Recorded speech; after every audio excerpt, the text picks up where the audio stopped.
Welcome to my channel where I want us to look at the reason why the P2B supporters should not succumb to bullying, blackmail as campaign kicks off in September.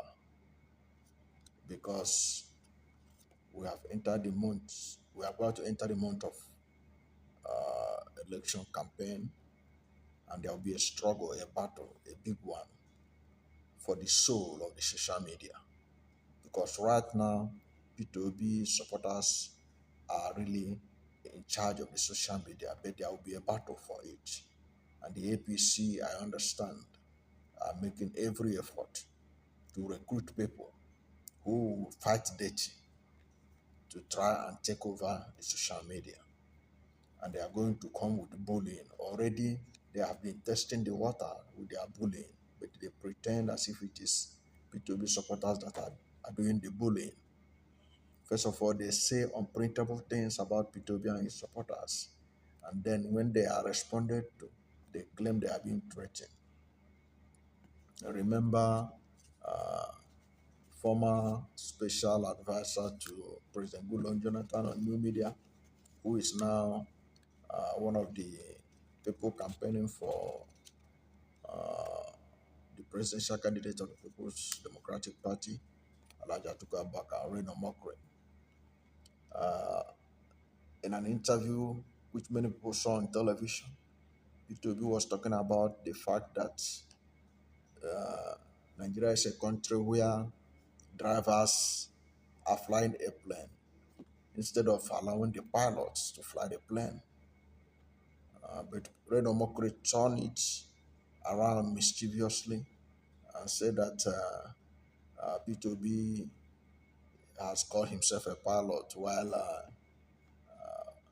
Kwankwaso, the presidential candidate of NNPP, is a driver, and tried to turn it into an ethnic affair and to create ethnic crisis in the country. So a lot of people came after him in terms of responding to him in the like manner.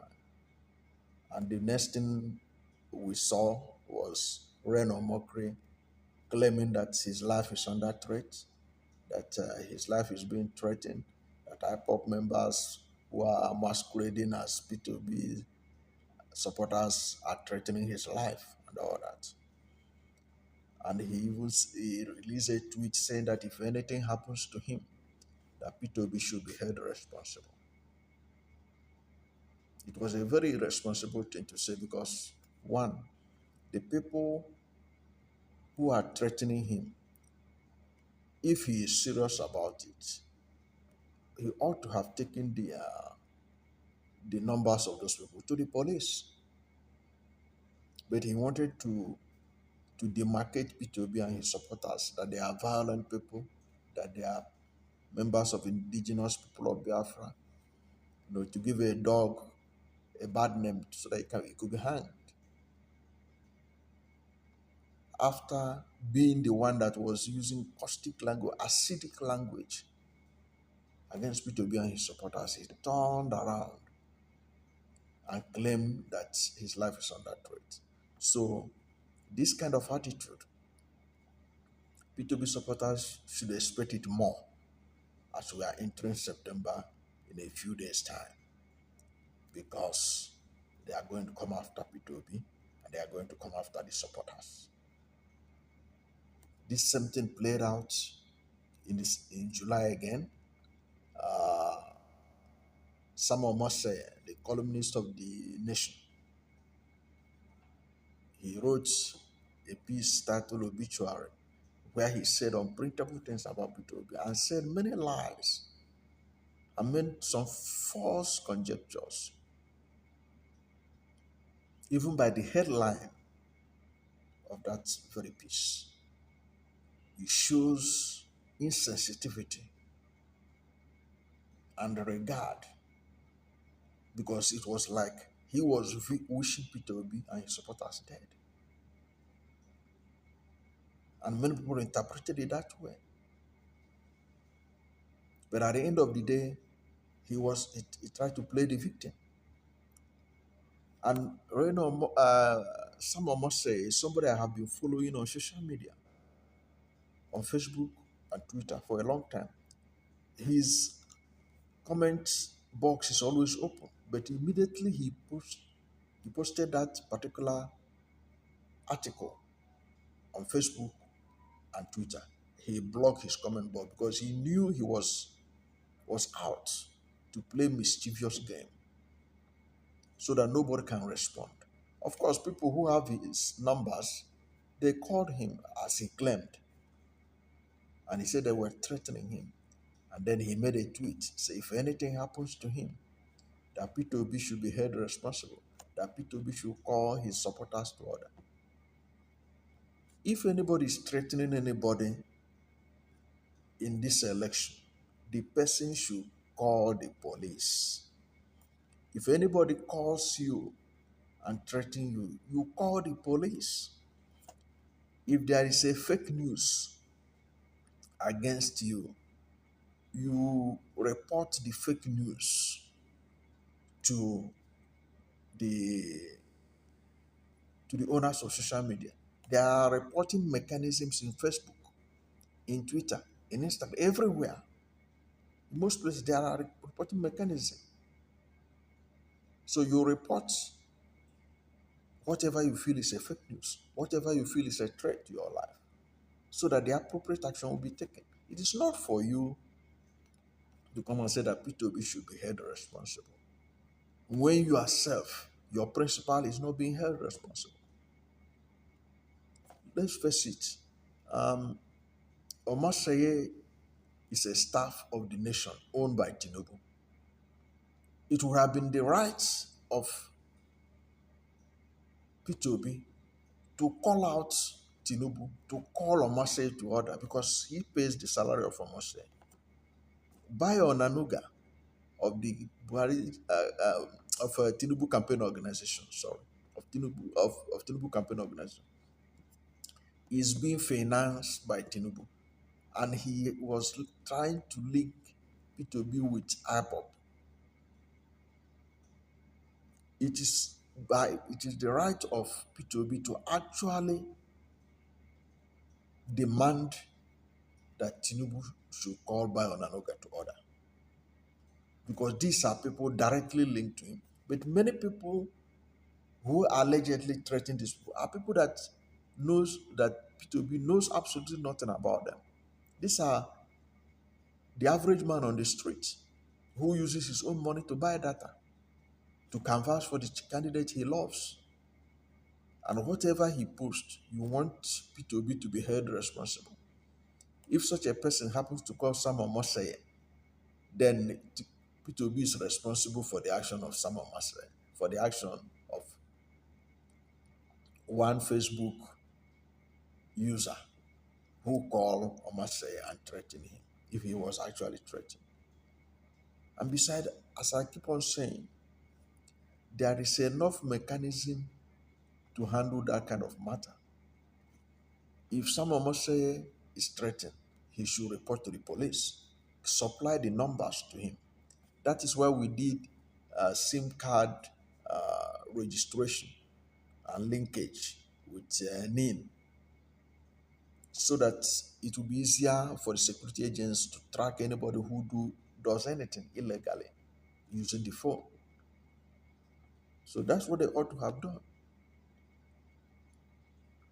And I'm excited that in the case of Reno Mokri and Samuel Mose, P2B did not even pay attention to them. In fact, even Reno Mokri was saying that he he personally spoke with P2B, that P2B didn't do anything about it. That was an excellent performance by P2B. He doesn't deserve any response. Omokri doesn't deserve it because he was the person that tried to create ethnic tension, ethnic crisis, to try to cause crisis between P2B and the Kwankwasia people, and between House and Igbos. It was a very mischievous thing to do. But when he got a pushback, he began to blame P2B supporters, which is very wrong. So I like the way P2B responded to Omaseye and Reno Mokre. Now, before I go further, if you are new to my channel and you have not yet subscribed to my channel, please subscribe to my channel. Hit the subscription button, hit the notification bell. When you subscribe to my channel, anytime I have a new video, you'll be among the first to know. God bless you. Now, this same pattern also played itself out in August, this August, when the Afrobeat star Femi Kuti granted an interview to a media organization where he said that P2B supporters are zombies. Before you know it, he made an Instagram video where he said that they were P2B supporters were threatening him. They threatened to burn his African shrine and all that. Now, in his own case, Mr. P2B eventually had to go and visit him, which if I had been P2B's advice, I would not have advised him to do that. Because anybody who is threatened should send the numbers of those threatening him to the police. They know how to track them. It's not for you to say that P2B should be held responsible. I think in his own case, I didn't hear him say that P2B should be held responsible, but he was saying that P2B supporters, the OBIdients. And beside his own case, he was not known to be consistent in lying against P2B. It was probably his first time of talking about P2B. It was just a mere case of interpretation of what he meant. Because even the media house that carried it, that he called them zombie, they presented the quotation, the quotes from the interview. Because Femi Kuti was saying that he was misquoted. But when he was explaining it himself, he said that to be zombie, to be obedient means sit down, you sit down. Stand up, you stand up. Basically, what's the? It's a question of semantics. What's the difference between zombie and what that thing he claimed to have said,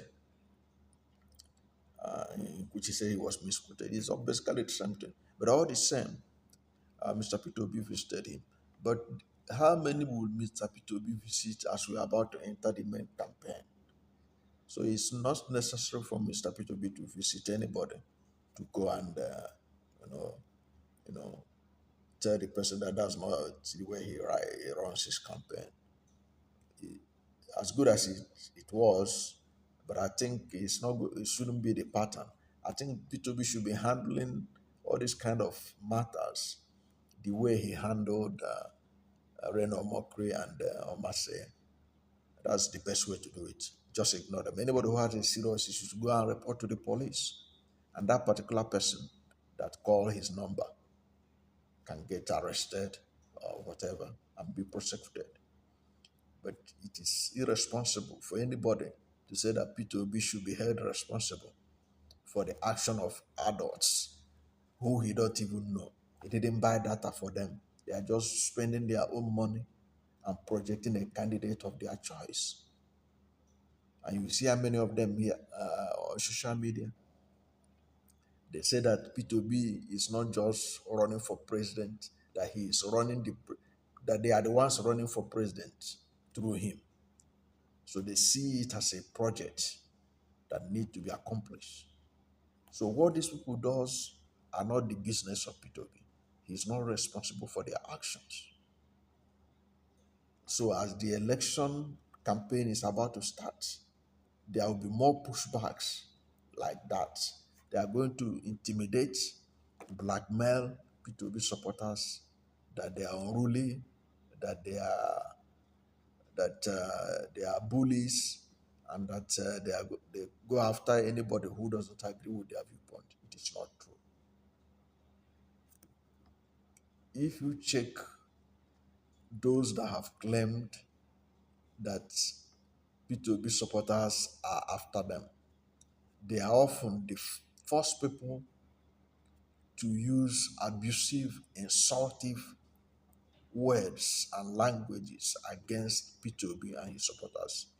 They are often the first to lie and try to incriminate P2B with groups that he is not associated with whatsoever, just to create doubts in the minds of Nigerians so that they will not support him. These are campaign strategy of some of the supporters of APC and PDP and their leadership. And they are going to come out massively beginning from September. So if the obedience are not careful, they will be pushed and blackmailed to silence. And immediately they succumb to this, APC will take over the social media. So the only thing that can help them now is to go on as they are doing. They are doing effectively. They are in control of the social media. As I said, there will be a battle for social media beginning from September. They should be ready. And they should be ready to defend the candidates they support, who they believe would make this country all right. They should not be intimidated because there will be well-paid writers who come out against them, who will even reach to the point where they may even demand that there should be a way of bringing P2B to publicly denounce his supporters. But I think P2B will be committing political suicide if he succumbs to that kind of blackmail. Because I've been reading in several places, Bayo Nanoga say that P2B must rise up as a statement to condemn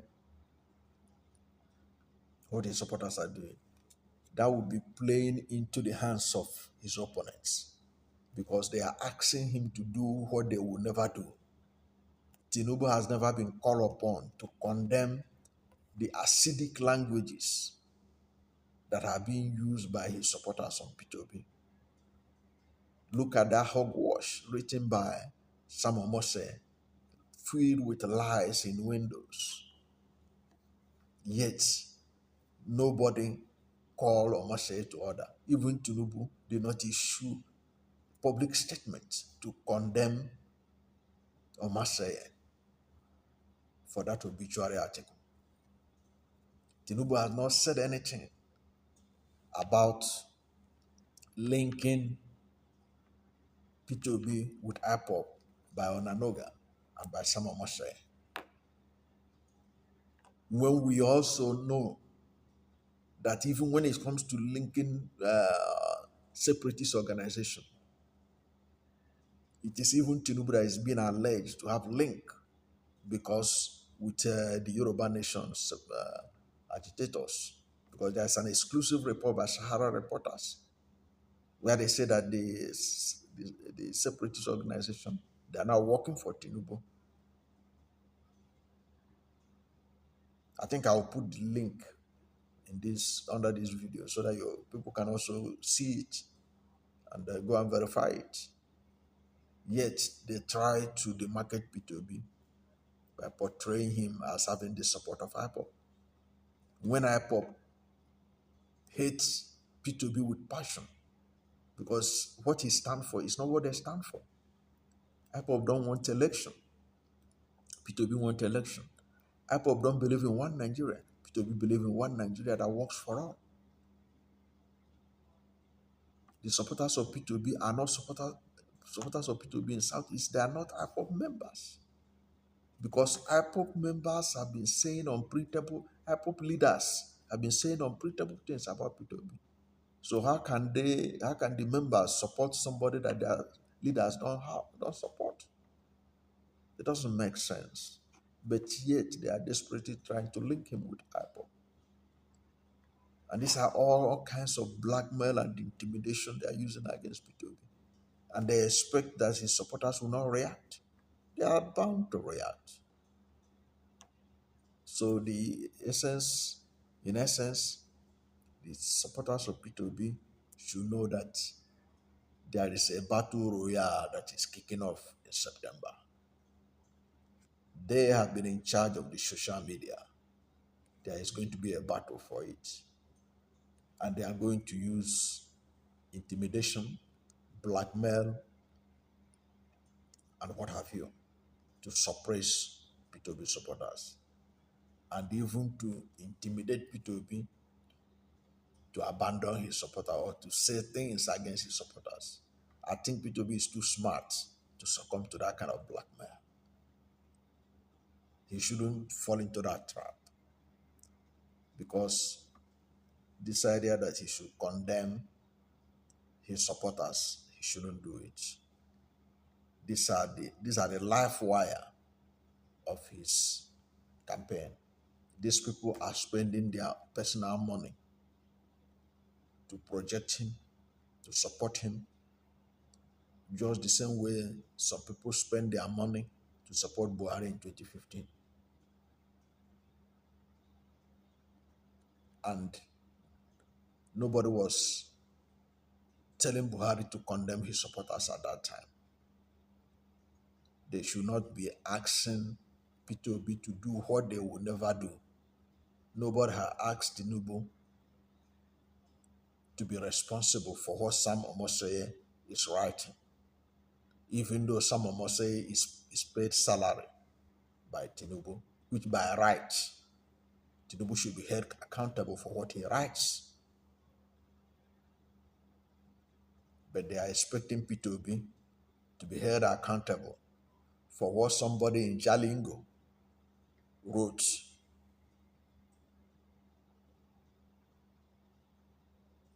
Because he's a member of Obi movement. So Obi will be held responsible for that. It's not done anywhere. So this something that Obi supporters and Obi himself should take note of. They are going to come after them. They have already started before the election kicks off. But as we enter September, they have perfected the process of competing to see how they can take over the social media from the obedient movement. Thank you for watching this video. And if you are not yet subscribed to my channel, please subscribe to my channel. Hit the subscription button, hit the notification bell. When you subscribe to my channel, anytime I have a new video, you'll be among the first to know. God bless you.